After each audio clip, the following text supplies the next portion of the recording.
சஞ்சு சாம்சன் நல்ல ஒரு back to ஒரு ரிதம்க்கு வந்திருக்காரு. லாஸ்ட் மேட்ச் 3 மேட்ச்சை கம்பேர் பண்ணுறப்போ இந்த மேட்ச் நல்லாவே பண்ணியிருக்காரு. 24 ரன் அடிச்சிருக்காரு 15 பாலில். ஆனால் இன்னுமே அந்த ஒரு கம்ஃபர்ட் ஜோன்லேருந்து வெளியே வரலையோ அப்படின்னு தோணுது கைஸ். இன்னுமே வந்து ஒரு சில பால் வந்து ஒரு ஸ்ட்ராட்டஜிலாம் மாற்றிருக்காரு. ஒரு சில பால் வந்து முன்னாடியே வந்து ஆடுறாரு, ஒரு சில பால் வந்து பேக் ஃபுட்டில் போய்ட்டு ஆடுறாரு.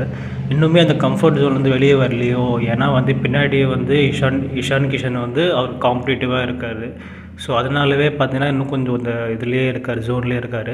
இன்னும் அடுத்த மேட்ச்சில் பார்த்தோன்னா அவரோட ஹோம் கிரவுண்டான இதில் விளையாடுறாங்க.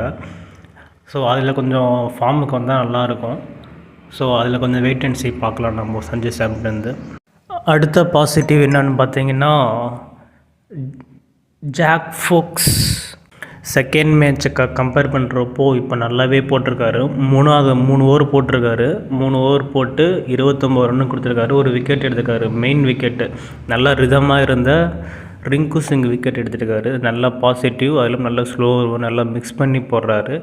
இவருமே நம்ம யூஸ் பண்ணலாம், நல்லா பாசிட்டிவ் சைன் கொடுக்குறாரு. ஸோ செகண்ட் மேட்ச் கம்பேர் பண்ணுறேன், இவர் பெட்டராக இருக்கார் இப்போது.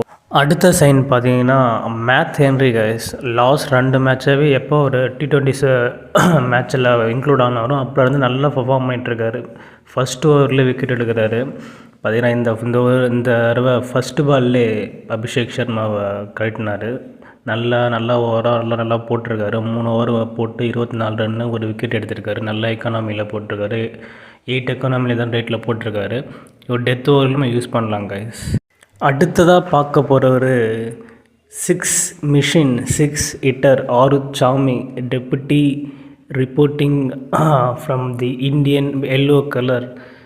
இவர் நிறுத்த போகிறது சம்திங் யுவராஜ் சிங்கோட ரெக்கார்டை அபிஷேக் சர்மா தான் ரீச் பண்ணாருன்னு பார்த்தா இவரே ரீச் பண்ணியிருப்பார் நேற்று.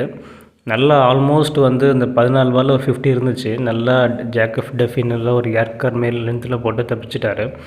15 பாலில் நல்ல 50. இப்போ வந்து இந்தியாவில் பார்த்தீங்கன்னா 3rd place இருக்கார், ஹையஸ்ட் 50 இதில். நல்லா வச்சு செய்கிறாரு கைஸ். நல்லா நேற்று ஒரு காட்டி விட்டார் நேற்று. நல்ல பாசிட்டிவ் சைன் வந்து சிஎஸ்கேக்கு. மிடில் ஆர்டரில் நல்லா ஸ்பின் நல்லா ஹிட் பண்ணுவார். அடுத்ததான் இந்தியன் சைடு பார்ப்போம். ரிங்கு சிங் நல்லா பேட்டிங் ஆனார் கைஸ். இவர் இருக்கிறதுக்கு நல்லா ஒரு ஹோப் அலைவாக இருந்துச்சு. இவர் நல்லா சேஸ் பண்ணிவிடுவார். நம்பர் 4ல் இறங்கினார். நல்லா பேட்டிங் விளையாடுறதமாக இருந்தார். ஸோ இவர் ஆல்மோஸ்ட் முடிச்சு கொடுத்துருவாருன்னு பார்த்தேன். நல்லா